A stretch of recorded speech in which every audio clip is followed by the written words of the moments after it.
நான் இங்க வந்து உட்கார்ந்து ஒரு பிரயோஜனமும் இல்ல. நான் என்னத்தை கடைபிடிக்கிறேன்?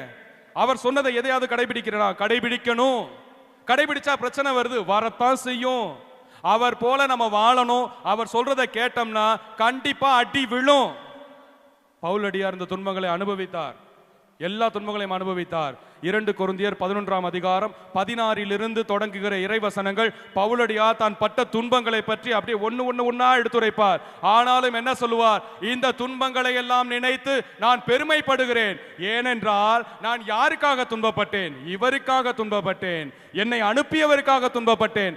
எனக்காக அவர் எவ்வளவோ செய்திருக்கும் போது நான் ஏன் இதை பெருமையாக பேசக்கூடாது என்று நான் உலகை பொறுத்தவரை அறிவிலிதான், முட்டாள்தான். ஆனால் என் ஆண்டவரை பொறுத்தவரை அவருக்காக நான் பட்ட துன்பங்களை பற்றி பேசுவதுதான் எனக்கு பெருமை என்று அவர் மார்தட்டி சொல்லுகிறார். அந்த துன்பங்களை நாமும் அனுபவிக்க நேரிடும்.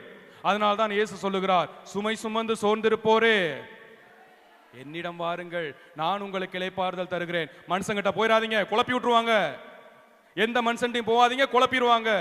அதனால் ஆண்டவரிடம் செல்லுங்கள், அவர் தெளிவாக உங்களை வழி நடத்துவார். இதுதான் நம் தாய் சொல்லுகிறார், அவர் உங்களுக்கு சொல்வதையெல்லாம் செய்யுங்கள், அவர் பின்னே செல்லுங்கள், அவர் செய்ததையெல்லாம் செய்யுங்கள், அவர் சொன்னவாறு வாழுங்கள் என்று இவற்றை நாம் கடைபிடிக்க வேண்டும். மூன்றாவதாக அவர் சொல்லுகிற வார்த்தை, அவர் உங்களுக்கு